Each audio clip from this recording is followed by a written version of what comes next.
এই ফোয়ারাটা বেশ জনপ্রিয়। ওলেনবুর্গ শহরের অন্যতম একটা আকর্ষণ।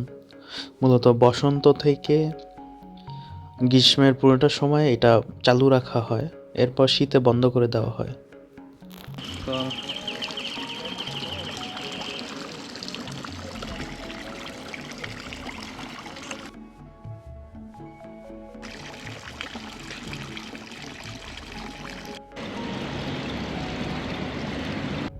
আর একটা মজার জিনিস হইল, অলমোস্ট 93% জার্মান ট্যাপ ওয়াটার খায়, মানে হচ্ছে সাপ্লাইয়ের যে পানি এটা খায়।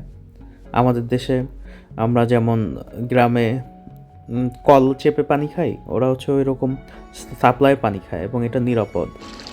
93% লোক আর আলাদা করে কোনো খাবার পানি কিনে আনে না, ওরা হচ্ছে সাপ্লাইয়ের যে পানিটা আসে এটাই খায়।